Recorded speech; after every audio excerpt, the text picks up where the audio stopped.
नमस्कार, मैं हूं आपके साथ राहुल सौमित्र। रायपुर से खबर है, सदर बाजार की दुकान में आग लग गई है। श्रीचंद गौतम चंद गोलछा ज्वेलरी शॉप में आग लगी है। फायर ब्रिगेड की टीम वहां पर आग बुझाने में जुटी हुई है। फायर ब्रिगेड की टीम। सदर बाजार की दुकान में आग लगी है। दुकान श्रीचंद गौतम चंद गोलछा ज्वेलरी शॉप है जहां पर आग लगी है। फायर ब्रिगेड की टीम मौके पर पहुंची हुई है, आग बुझाने की कोशिश कर रही है, लेकिन आग भीषण है इसलिए थोड़ा वक्त लग रहा है। और ये तस्वीरें भी हम आपको दिखा रहे हैं। रायपुर से खबर है, सदर बाजार में आग लगी है। सदर बाजार में एक ज्वेलरी शॉप में आग लगी है। फायर ब्रिगेड की टीम मौके पर है और आग बुझाने की कोशिश कर रही है।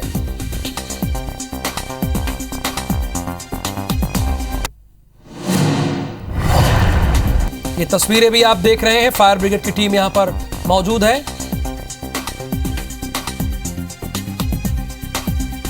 श्रीचंद गौतम चंद गोलछा ज्वेलरी शॉप में आग लगी हुई है और आग बुझाने के लिए फायर ब्रिगेड की टीम मौके पर है। तहसीन जैदी इस वक्त हमारे साथ लाइव जुड़े हुए हैं। तहसीन, अभी वहां क्या स्थिति है? और देखिए, सदर बाजार इलाके के श्रीचंद गौतम चंद गोलछा एक बड़ी ज्वेलरी शॉप है, वहां पे ये आग लगी है। ये जो ज्वेलरी शॉप है श्रीचंद गौतम चंद गोलछा, ये एक बड़ी यहाँ पे शॉप है। उसमें के जो सेकंड फ्लोर है वहां पे ये आग लगना बताया जा रहा है। और ये बताया जा रहा है कि अभी यहाँ पे दमकल की 2 गाड़ियां आई हैं। दमकल के जो कर्मचारी हैं वो यहाँ पे आग बुझाने में लगे हुए, आप देख सकते हैं। काफी अफरा तफरी का यहाँ पे माहौल है। हालांकि दुकान उस समय खुली थी जब ये आग लगी है।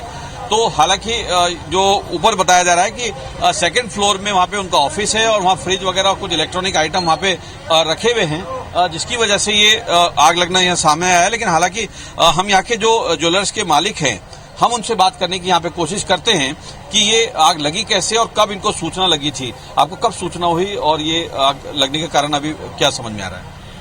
हमारी जो है दुकान खुली हुई थी, कोई आते जाते देखा कि ऊपर से धुआं निकल रहा है। आके बताया तो फायर ब्रिगेड वाले फोन किए। 10-15 मिनट में फायर ब्रिगेड वाले आ गए और मतलब आग भी बुझ चुकी। सेकंड फ्लोर पे क्या आपका ऑफिस है या क्या वहाँ पे कुछ ज्वेलरी रखी है? नहीं, वो वहाँ पे रेफ्रिजरेटर था। बाकी जो डब्बा डब्बी अगर जो रहते हैं वो मतलब रखे हुए थे जी। नुकसान अभी क्योंकि प्रारंभिक तौर पे मोटा मोटा कितना हुआ होगा? नुकसान ज्यादा से ज्यादा 1-2 लाख रुपए का हुआ होगा, उससे ज्यादा नहीं। देखिए, अभी जिस तरीके से दुकान के मालिक खुद इस बात को बता रहे हैं कि समय रहते फायर ब्रिगेड को सूचना दे दी गई थी और समय रहते फायर ब्रिगेड समय पे आ गई और 2 गाड़ियां यहाँ पे आई थी और अभी जो है अभी आग पे काबू पा लिया गया। लेकिन पूरी तरह से आग पे काबू पाने के लिए जो दमकल के कर्मचारी हैं वो यहाँ पे मशक्कत यहाँ पे कर रहे हैं। और जिस तरीके से अभी आप देख सकते हैं कि ये कांच यहाँ पे अभी तोड़ा जा रहा है, क्योंकि जिस तरीके से जो आग है वो बढ़ रही है। और ये देख सकते हैं कि एक बार मैं अपने साथी कैमरामैन अनूप से कहूंगा कि एक बार फिर से दिखाए, क्योंकि दमकल के कर्मचारी हैं, क्योंकि सेकंड फ्लोर पे ये आग लगी है और अभी अंदर से जो टीम है, जो दमकल की जो टीम है वो वहां पहुंच चुकी है।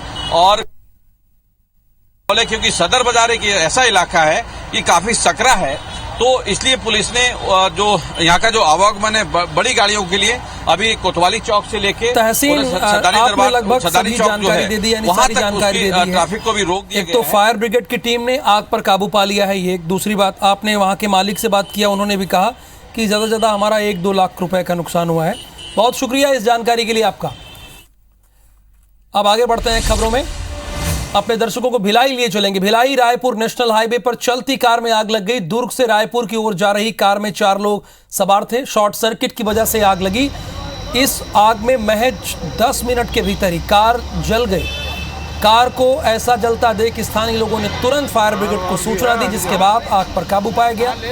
घटना लगभग शाम 6 बजे की है। घटना में किसी के हताहत होने की खबर नहीं है।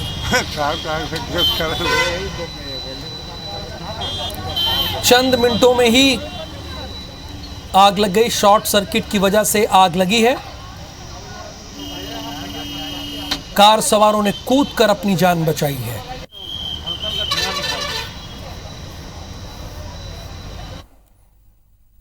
आबकारी मंत्री कवासी लखमा ने बारदा नदी पर बने नए पुलिया का उद्घाटन किया। इस दौरान मंत्री लखमा भाजपा पर जमकर बरसे और कहा कि 15 सालों में भाजपा सरकार बस्तर के लिए कुछ नहीं किया, जिसके कारण बस्तर से पूरा भाजपा साफ हो गया।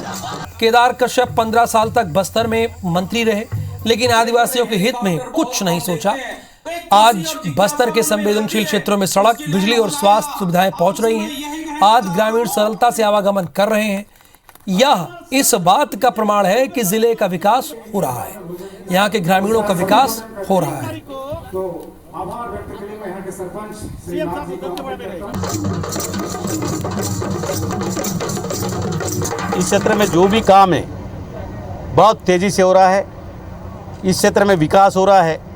ये क्षेत्र के लोगों को मांग था कि हमको यह फैक्ट्री लगे, लेकिन 15 साल में कोई सरकार नहीं किया। भूपेश बघेल का सरकार ने कम से कम 135 करोड़ रुपया का मौका प्लांट कोंडागांव में लगेगा।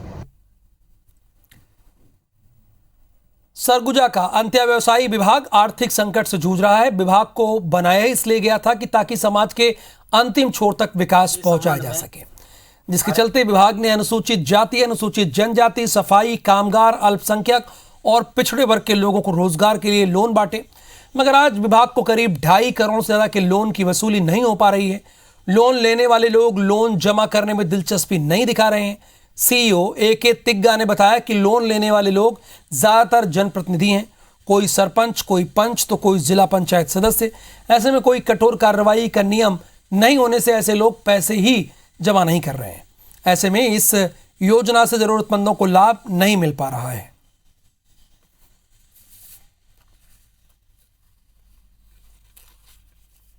हम जनजाति सुरक्षा मंच के द्वारा 15 तारीख को कार्यक्रम आयोजन करना है। इस कार्यक्रम में हमारा जनजाति भाइयों ने बरगा फुसला करके दूसरे धर्म में जो गए हैं, उन लोग ना पढ़ाई में दोनों साइड से फ़ायदा लेके उन लोग ज़्यादा नौकरी पा जाते हैं। उनको हमारे अनुसूचित जनजाति लिस्ट से उनको बाहर किया जाना है। उसका नाम हमने डीए लिस्टिंग का नाम दिया गया है। एससी समाज के लिए जो प्रावधान है, स्पष्ट प्रावधान है कि हिंदू, जैन, बौद्ध, सिख को छोड़ के ईसाई या इस्लाम कबूल करता है तो उनका आरक्षण समाप्त होगा। ठीक उसी प्रकार अनुच्छेद 342 में भी संशोधन किया जाए और अनुसूचित जनजाति समाज का व्यक्ति धर्मांतरित करके अगर ईसाई या इस्लाम कबूल किया हो, उनका आरक्षण समाप्त हो, उसके लिए डी लिस्टिंग का मांग को लेकर यह कार्यक्रम आयोजित किया जाना है। सरगुजा का अंत्याव्यवसायी विभाग आर्थिक संकट से जूझ रहा है। विभाग को बनाया ही इसलिए गया था ताकि समाज के अंतिम छोर तक विकास को पहुंचाया जा सके। ये आप तस्वीरें भी देख रहे हैं, आर्थिक संकट से जूझ रहा है। अंधाधुंध लोन बांटने का एक नतीजा है, ये भी आपको बता दें। इसके पहले भी हमने आपको बताया, लेकिन आर्थिक संकट से विभाग जूझ रहा है। आज विभाग को करीब 2.5 करोड़ से ज्यादा के लोन की वसूली नहीं हो पा रही है। 2.5 करोड़ तो दे दिए, लेकिन वसूली नहीं हो पाई। लोन लेने वाले लोग लोन जमा करने में दिलचस्पी नहीं दिखा रहे हैं। यानी लोन लेना था तो ले लिया, अब जब जमा करने की बारी आई तो इसमें उनकी दिलचस्पी नहीं है। सीईओ AK तिग्गा ने बताया कि लोन लेने वाले ज्यादातर जनप्रतिनिधि हैं। कोई सरपंच है, कोई जिला पंच है तो कोई जिला पंचायत सदस्य। यानी नियम तोड़ने वाले ही वो लोग हैं और पैसा ना भरने वाले लोग हैं जो जनता की नुमाइंदगी करते हैं। ऐसे में इन योजना से जरूरतमंदों को लाभ नहीं मिल पा रहा है। यानी जो सच में जरूरतमंद लोग हैं उनको इसका लाभ नहीं मिलता है। हमारे जो ST/SC के लोग हैं, OBC माइनॉरिटी के लोग, ये लोग लोन तो लेते हैं और रिकवरी नहीं दे पाते हैं। इसलिए वो रिकवरी नहीं होने के वजह से हम लोग जहाँ तक राष्ट्रीय का हमको लोन उतना नहीं दे पाता है। अंबिकापुर में केंद्रीय जेल में बीते 2 दिन में 2 कैदियों की मौत की खबर आई है, जिसके बाद जेल प्रबंधन पर सवाल खड़े हो रहे हैं। एक कैदी की मौत पर परिजनों ने इसे संदिग्ध बताया है, तो वहीं दूसरे कैदी की मौत पर जेल प्रबंधन कैदी के शारीरिक रूप से कमजोर होने की बात कह रहा है। जेल प्रबंधन का कहना है कि हमारे तरफ से कोई लापरवाही नहीं बरती गई। हालांकि अब दोनों ही मामले मैजिस्ट्रेट जांच में कराए जाएंगे। 13 में सजा पा के आया था जेल में और शारीरिक रूप से हमें कमज़ोर था, तो इसको 4 बार अस्पताल भेजे और वहाँ पर अभी 5 मई से ही इसका इलाज रेगुलर चल रहा था और डीएम साहब उसमें जो है मजिस्ट्रेट जांच करते हैं।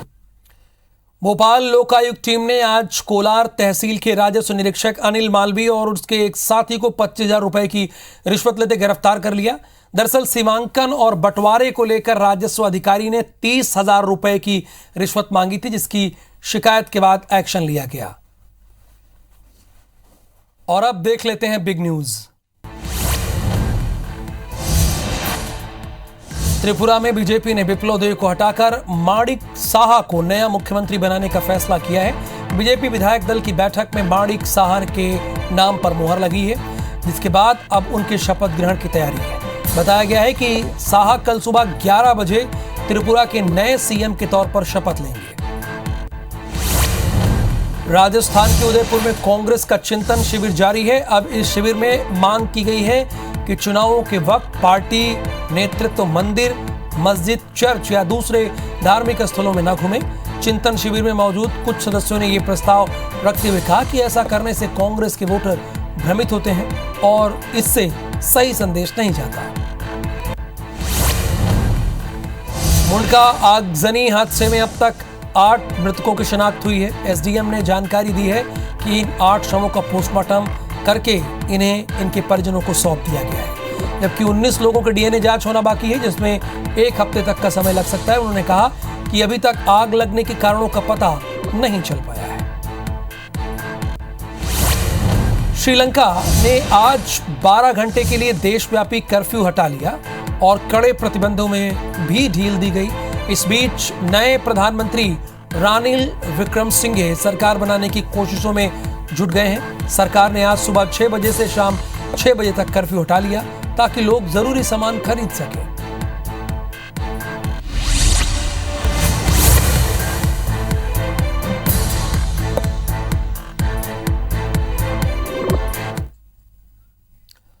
और अब बात होगी बोर्ड के ब्रिलियंट की।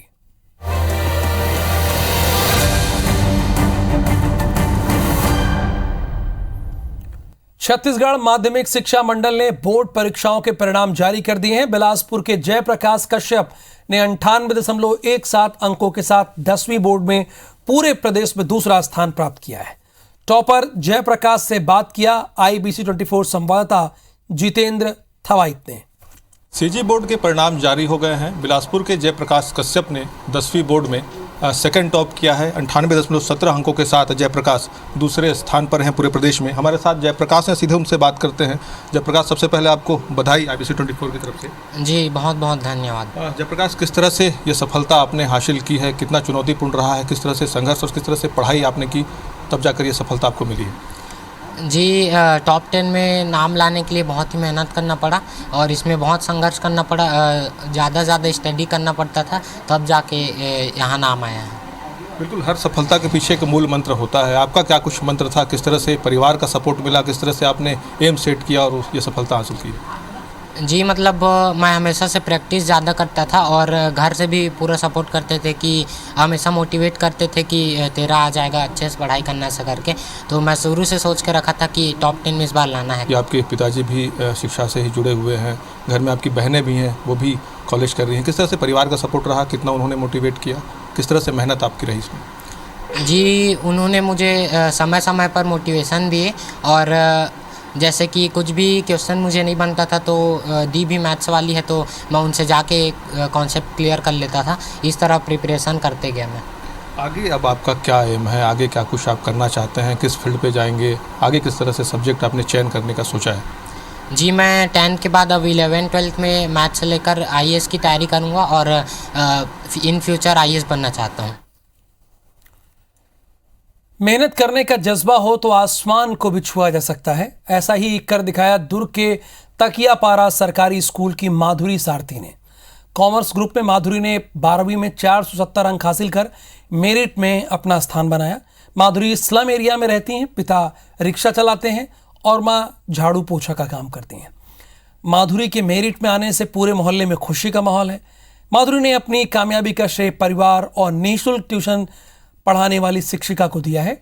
इसके अलावा शकुंतला विद्यालय भिलाई के छात्र प्रणय पांडे ने भी 470 अंक हासिल करके मेरिट सूची में स्थान बनाया है। 10वीं में सरकारी स्कूल सिमरिया में पढ़ने वाले कुलदीप चतुर्वेदी ने मेरिट में स्थान बनाया है। कल आओ, हाँ आ जाओ। कोई आया बेटा? पढ़ाई का जुनून अगर है तो आपको कामयाब जरूर करेगा, और यही बात साबित करता है दुर्ग की जो माधुरी सारथी के नाम पर। जिस तरीके से अब हम उनके घर पहुँचे तो आप देख सकते हैं कि जो परिस्थितियां हैं काफ़ी विपरीत थी, और उस विपरीत परिस्थिति में बच्ची ने जो अपने अंक हासिल किए हैं, जिस प्रकार का स्थान हासिल की है, वो वाकई काबिल तारीफ़ है। और हम उनके पिता से जानना चाहेंगे कि आप की बेटी जो है टॉप की है, कितनी खुशी हो रही है? बहुत सर। कैसा मानते हैं आज आपको? क्या लग रहा है कि आपकी बेटी ने आपका नाम बढ़ाया है? ठीक लग रहा है। तो बेटी आपकी पढ़ाई में कैसी थी? अच्छी थी। क्या पहली कक्षा से उसका पहली कक्षा अच्छी है। तो आप क्या करते हैं? मैं रिक्शा चलाता हूँ।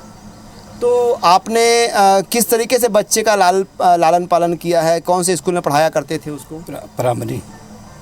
तो आपके 3 बच्चे हैं, तीनों बच्चे में से आपके बेटी ने आपका नाम बढ़ाया है। हाँ। तो आप कैसा देखते हैं कि जो परिस्थितियां आपकी जो हैं, काफ़ी घर का आपका लग रहा है परिस्थितियां काफ़ी आर्थिक रूप से कमज़ोर हैं, तो उसके बावजूद लड़की ने कैसे इतना परिश्रम किया? किस तरीके से पढ़ पाई? क्या आखिर उसके मन के अंदर था? उसके मन के अंदर पढ़ाई करने का था। तो बाकी वो सिर्फ पढ़ाई करती थी या घर का कामकाज भी? कामकाज करती, पढ़ाई भी करती। तो क्या बनना चाहती है वो? अब वही जाने सर। आपने कभी सोचा है क्या बनाना चाहते हैं? नहीं, उसका मन था पढ़ने के लिए, पढ़ा बनाने का नहीं सोचे। तो आज आपका पूरा मोहल्ला, पूरा ज़िला आपको अब जानने लगेगा कि आपकी बेटी के नाम से? नहीं कुछ। देख सकते हैं बहुत कम इनकी बातें सामने आ रही हैं, लेकिन मन में खुशी बहुत ज़्यादा है। लेकिन एक बात तो तय है कि इस बच्ची ने जो है न केवल इस परिवार का, इस मोहल्ले का, इस ज़िले का नाम रोशन किया है, तो अब जो आने वाला समय है वो बच्ची का जो भविष्य काफ़ी उज्जवल रहेगा, ऐसी कामना हम भी करते हैं और इस क्षेत्र के लोग भी कर रहे हैं। दुर्ग से आकाश राव। 10वीं बोर्ड की मेरिट लिस्ट में गरियाबंद के वेणुकांत कुर्रे ने 9वां स्थान हासिल किया है। वेणुकांत राजिम के सरस्वती शिशु मंदिर के छात्र हैं, जिन्होंने 97% अंक हासिल किया है। वेंकट बड़े होकर डॉक्टर बनना चाहते हैं। वहीं जिले के ही सबसे पिछड़े इलाकों में से एक अमली पदर की तानिया ताम्रकर ने 12वीं में जिले भर में फर्स्ट रैंक हासिल की है। उन्होंने सर्वाधिक 92% अंक प्राप्त किए हैं और जिले का नाम रोशन किया है। तानिया के पिता पेशे से अध्यापक हैं।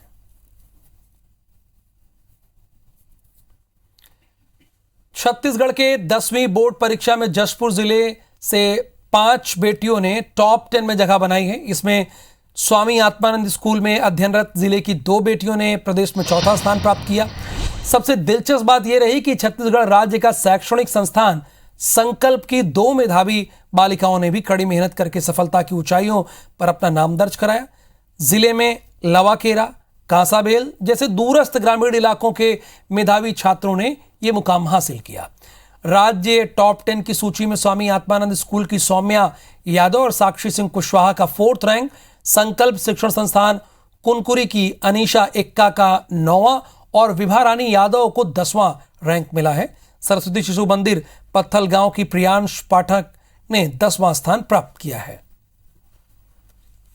अपनी पढ़ाई में शुरू से ही बहुत मेहनत की और मेरा रिजल्ट भी बहुत अच्छा आया, और इसके साथ ही मेरे टीचरों ने भी मेरी पढ़ाई में बहुत हेल्प किया। 9th से ही बहुत अच्छा पढ़ाया और 10th में इस लायक बना दिया कि टॉप 10 में हम आ सकें। मैं अपने उत्तीर्ण होने का श्रेय अपने सभी विद्यालय के सभी शिक्षकों, अपने माता पिता और जिसने भी मुझे मार्गदर्शन दिया है सबको देना चाहती हूँ। छत्तीसगढ़ 12वीं बोर्ड की परीक्षा में जिनेंद्र बरिया ने 7वां स्थान हासिल किया है। जिनेंद्र ने एग्जाम में 94.80 अंक लाकर यह उपलब्धि हासिल की है। जिनेंद्र कॉमर्स बैकग्राउंड से हैं और एग्जाम में कुल 500 अंकों में 474 अंक प्राप्त किया है। जिनेंद्र ने अपनी सफलता का श्रेय माता पिता और गुरुजनों को दिया है। बहुत ज्यादा खुशी है कि पूरे छत्तीसगढ़ में मेरा 7th रैंक आया है। इसमें मदद तो सारे टीचर्स का ही मैं कहूँगा। स्कूल के सारे टीचर्स ने मेरा बहुत हेल्प किया है इस मुकाम तक पहुँचने के लिए।